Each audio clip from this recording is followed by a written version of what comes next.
The Dark Knight Rises is an uneven, and deeply symbolic conclusion to the Christopher Nolan Batman trilogy. Rather than attempting to outdo The Dark Knight in intensity, the film shifts towards legacy, endurance, and cost of heroism.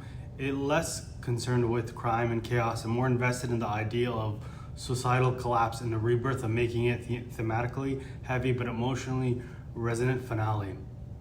The film operates at an epic scale and narratively and thematically by portraying Bruce Wayne as a physically broken and emotionally exhausted Dark Knight Rises. The frame's stories around recovery rather than escalation, the siege of Gotham transformed the city into a battleground of ideology, allowing the film to explore class conflict, fear, and false revolution in a way rarely attempted in superhero cinema. Some of the biggest weaknesses is the plot is undeniably overstuffed with multiple villains, twists, subplots competing for attention. The film sometimes sacrifices clarity over scope. Certain mechanics, particularly the logistics of Gotham's isolation, requires a sense of suspension of belief. Some of the strength its Christian Bale delivers one of the most emotionally vulnerable performances of the trilogy. Bruce Wayne's man haunted by both failure and longing for peace. Tom Hardy's Bane is physically imposing and intellectually intimidating, offering a villain-defying presence rather than theatrics. Anne Hathaway's Selina Kyle provides agility, wit, moral ambiguity, and compelling counterpart to Bruce Wayne.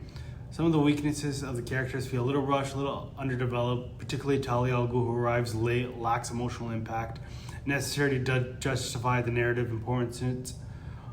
Christopher Nolan embraces spectacle with confidence, large-scale action sequences, particularly the opening plane hijacking, and the final street battle stage with practical weight and clarity. The use of IMAX cinematography and the grand operatic feel reinforces its status as a cinematic event rather than a standard sequel.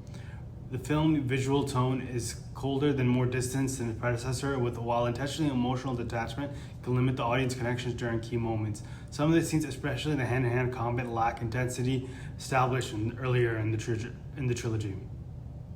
At its core, The Dark Knight Rises is about perseverance. The imagery of Bruce Wayne climbing out of the pit is seen as a powerful metaphor of confronting fear, pain, and failure. The film argues that heroism lies in domination, but not in sacrifice.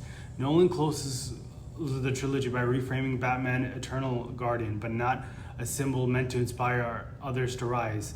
The film's political, philosophical ideas sometimes presented too broadly, deception of revolution, class struggles, lack of nuance, risking misinterpretation over simplification of the real world.